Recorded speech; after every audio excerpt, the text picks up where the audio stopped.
আসসালামু আলাইকুম ওয়া রাহমাতুল্লাহি ওয়া বারাকাতুহু। সম্মানিত সুধী, আমরা এখানে যে উদ্দেশ্যে একত্রিত হয়েছি, আমি আমার উদ্দেশ্যটা নবীজির একটা হাদিসের মাধ্যমে প্রকাশ করব। নবীজি বলেন, আল মুসলিমুনা কারাজুলুন ওয়াহিদুন ইন ইশতাকা কুল্লু ওয়া ইন ইশতাকা রাসুহু ইন ইশতাকা রাসুহু ইন ইশতাকা আইনুহু ইন ইশতাকা কুল্লু।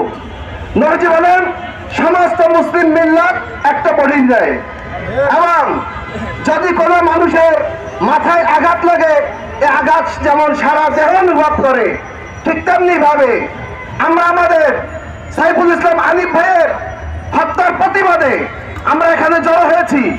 আমরা আমাদের কলিজায় আঘাত দিয়েছে যারা ইন্ডিয়ার প্রেতাত্মা, ইন্ডিয়ার সাজানো যে দালাল ইসকন, এই ইসকন এতদিন দালালি করেছে পুতুল সরকার হাসিনার, এখন হাসিনা বিদায় নিয়েছে, এখন আমরা ইন্ডিয়াতে বসে আমাদের মুসলমানদের ভিতরে, দেশের ভিতরে এক বিরোধ সৃষ্টি করার জন্য আমাদের ভাইয়ের গায়ে আঘাত হেনেছে।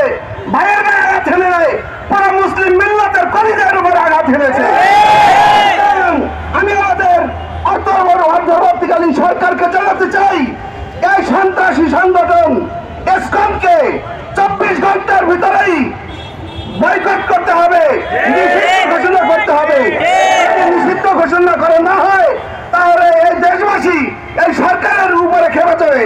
আমি আমার এই বক্তব্য রেখে আমি সকলকে একত্রিত হওয়ার, একত্রিত থাকার আহ্বান জানিয়ে শেষ করতেছি। আমিন।